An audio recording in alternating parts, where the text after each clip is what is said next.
တကယ်တော့ဒါဟာခန္ဓာကိုယ်တွေကဟော်မုန်းထက်တွေနဲ့သွေးလေပတ်မှုအပြောင်းလဲကြောင့်ဖြစ်တာပါရှင်ပထမဆုံးလက္ခဏာ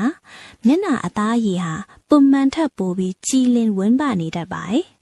သွေးလေပတ်မှုကောင်းမွန်သွားတာကြောင့်ပါးပြင်လေးတွေဟာတဘာဝအတိုင်းပန်းရောင်တန်းနေပြီးမျက်လုံးတွေကလည်းပိုပြီးတောက်ပနေတတ်တာမျိုးပေါ့ဒုတိယအချက်လမ်းလျှောက်တဲ့အမူအရာမှာအနည်းငယ်ပြောင်းလဲမှုရှိနေနိုင်ပါတယ်လေးချိန်ခန်းရဲ့ပြင်းထန်တဲ့ပုတ်တိုက်မှုနဲ့အရှိန်အဟုန်ကြောင့်ပေါင်တွင်းသားချွတ်သားတွေနာကျင်တည်တတ်တာမို့လို့လမ်းလျှောက်တဲ့အခါအနည်းငယ်ထော့နဲ့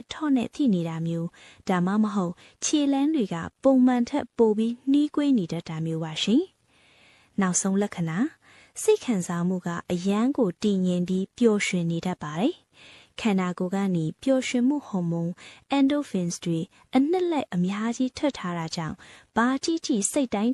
ကြနေပြီးစကားပြောရင်လည်းပိုပြီးချိုတာနေတတ်တာကအတိဆုံးလက္ခဏာပါပဲရှင်။ဒါပေမဲ့ကိုတို့တတိထားရမှာကဒီလက္ခဏာတွေဟာတစ်ယောက်နဲ့တစ်ယောက်တော့မတူနိုင်ဘူးဆိုတာပါပဲရှင်။အဓိကကတော့သူမရဲ့နူးညံ့တဲ့အပြောင်းလဲလေးတွေကို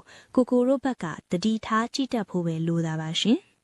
ကိုတို့ရောကိုယ့်ရဲ့အဖိုးစီကနေဒီလိုမျိုးထူးခြားတဲ့အပြောင်းလဲလေးတွေကိုတတိထားမိဘူးလားဟင်အိမ်တောင်ကြီးဒုက္ခဆိုတာအပြန်လန်ဂရုစိုက်မှုရှိမှပိုပြီးအဓိပ္ပာယ်ရှိတာပါဗီဒီယိုလေးကိုသဘောကျရင် like and subscribe လုပ်ဖို့မမေ့နဲ့ဦးနော်ကိုတို့ရေ